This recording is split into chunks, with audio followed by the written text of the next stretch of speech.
I work as a highway driver and have a strange set of rules to follow. Part 2. Written by LiroxtronIV. I'm a highway driver, and I have strict guidelines to follow for the sake of my survival on the road. If you're new, I'd recommend you listen to the previous part. It's in the card. I intently stared at the patrol car for a good few seconds, considering that it would be the only barrier protecting me from certain death. I didn't waste any time checking for any structural defects. My maintenance session was abruptly interrupted by the checkpoint supervisor's presence, who intended to inform me of my code name. The moment he left, I immediately got in the car, took a deep breath, and started the engine. As it turns out, everything that would be normally automated by electronics had to be manually controlled by the maintenance department. Their reason? They didn't want to be caught in the middle of a power outage while monsters were probably roaming outside the walls.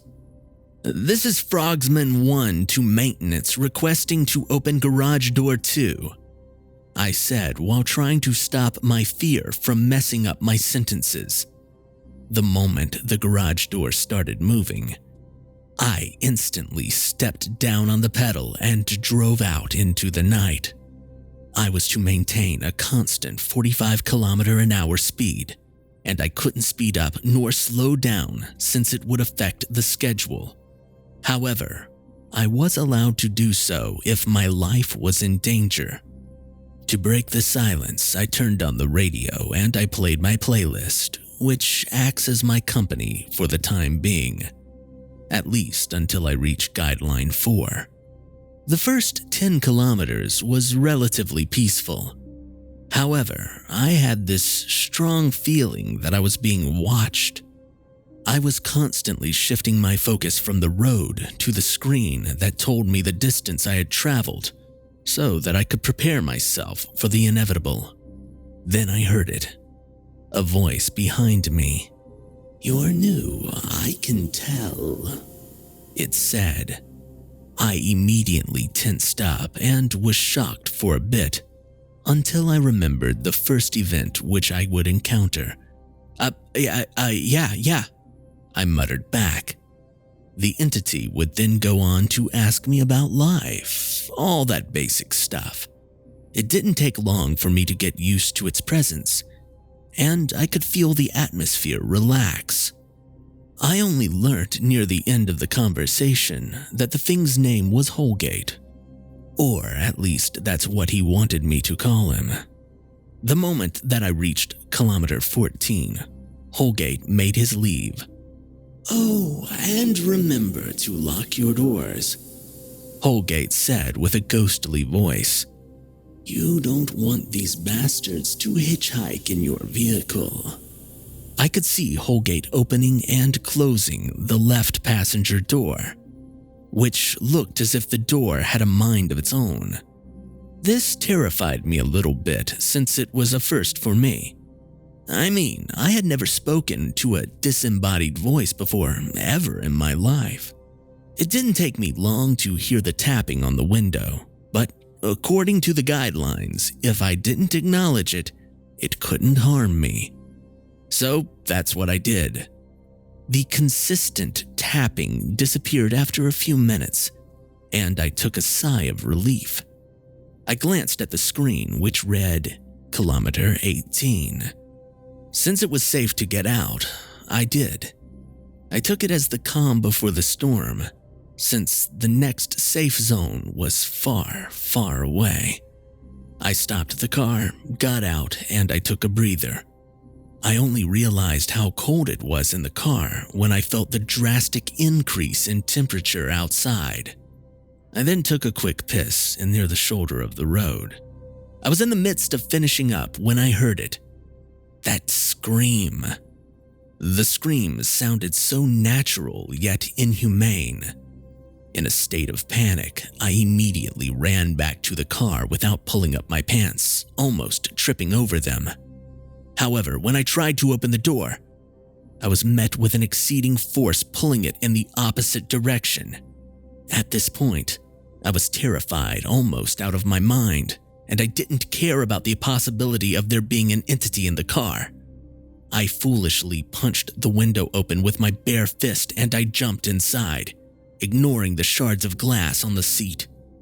I could feel them stabbing into my bare backside, but the pure terror of the screaming entity overcame me to the point that I was focused on getting the hell out of there. If anything, temporary pain wasn't as important as permanent death. It took a few tries to get the car to start, but once it did, I dashed out of there. I looked back and I saw something behind me. When I squinted my eyes, I managed to catch a glimpse of its appearance. The thing was about 2 meters tall. It had a slender and elongated build and was pale-skinned. It let out deafening screams irregularly, which only confirmed my decision to get the hell away from it as fast as possible. It didn't take me long to realize that the entire time that I was staring at it, it had been crawling on all fours. The instant realization came from when it stood up and started running, with its arms swinging behind it like a rag doll and its legs now taking longer distance steps. The change in posture resulted in a 4-meter-tall creature towering above me. I knew that this creature would be the end of me since it was only 100 meters away from the car, and it was destined to eat me before I could safely reach the Taz. In a desperate attempt, I unsheathed my pistol and I blindly fired at it. And then, the screaming stopped. I looked behind me through the broken side window and I saw that the thing had dropped to the ground. Did I kill it? I thought out loud. I wanted to go back and check its body, but my instincts told me to drive on and not to look back, which I happily complied with doing.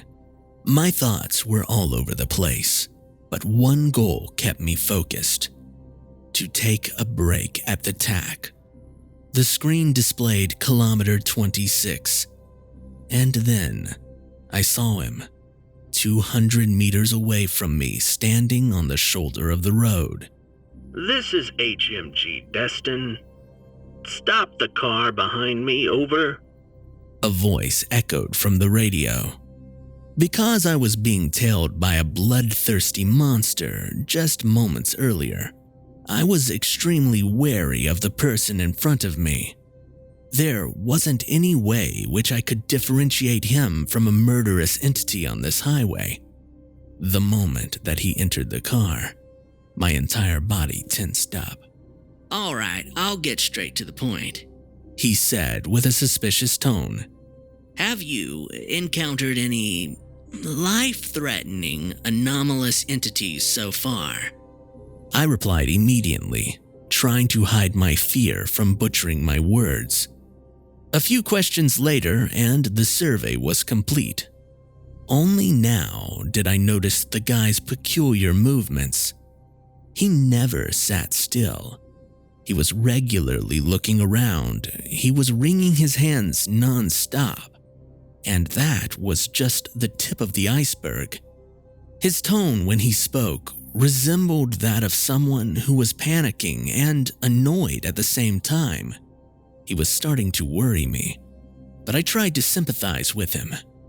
He's probably seen a lot while on duty, and I can't blame him for his behavior. I then decided to break the long-endured silence by asking him a question. "So, how long have you been here?" I confidently asked. He replied, albeit stutteringly, Me? About 4 years.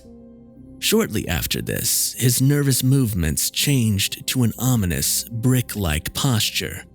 His face slowly turned into a grin, and it freaked me out. Then he asked me with a completely different tone, "Anyways, how's your father doing?" especially since your brother died. I'm effed, I thought. How did he know about my family?